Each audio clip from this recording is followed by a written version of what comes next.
Здравейте! В това видео ще ви покажем как лесно и бързо да коригирате размера на каишката при елегантния модел Trender Porsche. Свалянето на каишката значително може да улесни процеса, но не е задължително.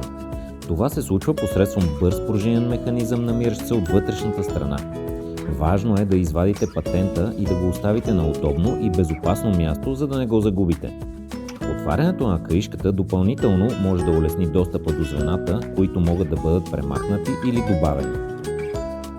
Огледайте двете страни на каишката. Ще забележите, че от едната страна щифта е изравнен с каишката, а от другата има вдлъбнатина. Щифтовете се избутват със специален инструмент или друг твърд остър предмет.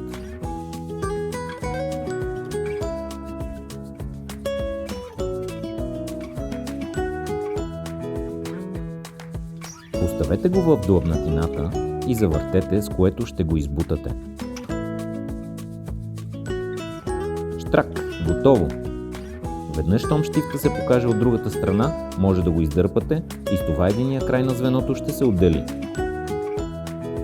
Препоръчваме всеки елемент, който се отделя от каишката, да се постави в кутията на часовника, за да не се загуби и при нужда да се използва отново в бъдеще. Повторете процеса и от другия край на звеното или на друго място според нуждите от корекция в размера. Използваме момента, за да отбележим, че принципът е идентичен и при другите модели от марката Trender, както и повечето метални каишки за часовници.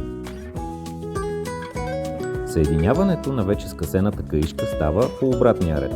Обърнете внимание на това, коя е горната страна на каишката. Ще я познаете по лъскавите елементи в централната част. Поставете двете части заедно на равна повърхност. Щифта има различна дебелина в двата си края. Използвайте тънкия, за да го промушите през отворите на звената до достигане на уширението.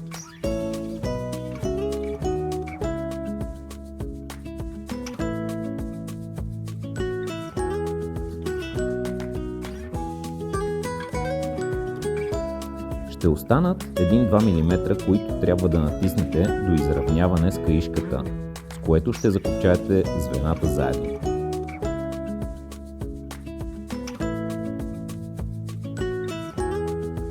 Уверете се, че щифтът е напълно на мястото си и няма надстърчане.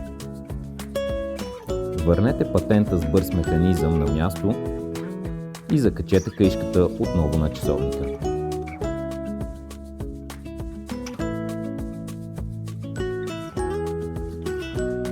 Надяваме се, че видеото ви е било полезно и приятно. Запазете го за бъдещи референции и се абонирайте за канала за още полезна информация и съвети. До нови срещи с Trender!